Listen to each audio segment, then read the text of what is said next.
We're here celebrating Thanksgiving. Mm-hmm. So what do you have to be grateful for? Besides the obvious of my family and my kids and my grandkids, I try to find something I'm grateful for every day. Being diagnosed with cancer, a lot of people would just slide into poor me. I'm really grateful for the center and finding the family I've found up here and the support I've found up here, and the awakeness that I've experienced here. How long have you been part of this community? A little over a year. I started here last September, late September. And then I was on the board by January and the executive board by, I think it was April, May. Wow. Yeah. And when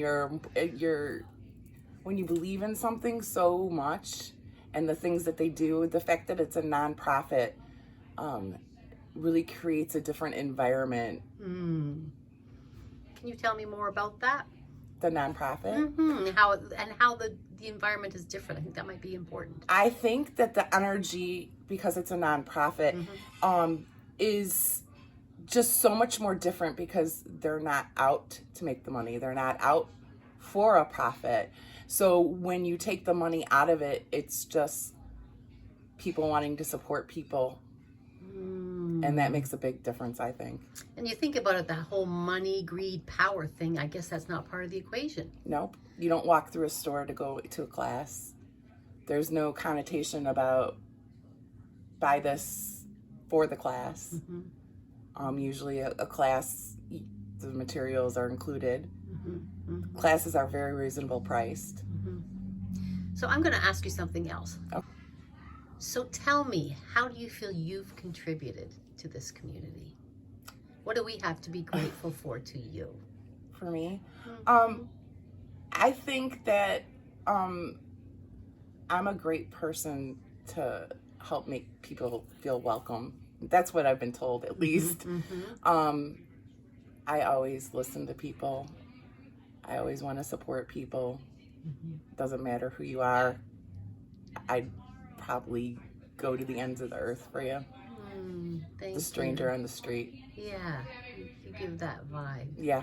Thank you for that. Yeah. Thank you for that. I feel it. Yeah. I feel it. I'm glad. Absolutely. I know the first time I saw you, I said I felt like, ooh, vibes and energy, all kinds of good stuff. I'm glad that I put that out there. Sometimes it's, you don't realize. Yeah. Absolutely. So this time next year, we're sitting here. Okay. And you're going to say, I was grateful this year for what? What's the intention you're setting for the next year? To be cancer-free. To be cancer-free. Absolutely. To support anybody that I can. To make somebody, to put a smile on their face because somebody remembered them. What have you learned most from this cancer as far as? I've only had the diagnosis for September 21st was the day I got the diagnosis. So when you realize you've got something like cancer or some big, huge diagnosis like that, I think what a lot of people would do is, to slide into the poor me. And I did for about a week. But what I decided to do was to try to go back and figure out what kind of trauma my life caused this cancer.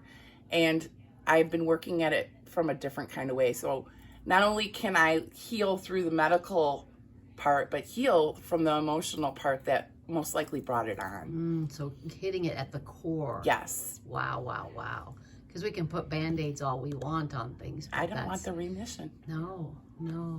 And so without getting personal, you think you've discovered some things around the core? I have had this probably for 8 years. And it traces back to some stuff that I know exactly what it is. Yeah. So it's difficult. But who said life was easy? And if you're not healing, then you're not changing. And if you're not changing, you're not growing. Wow. That's awesome. I think I'm going to leave it at that with a powerful message for the viewers. Can't get better than that one. Yeah. Good. Yeah. Thank you.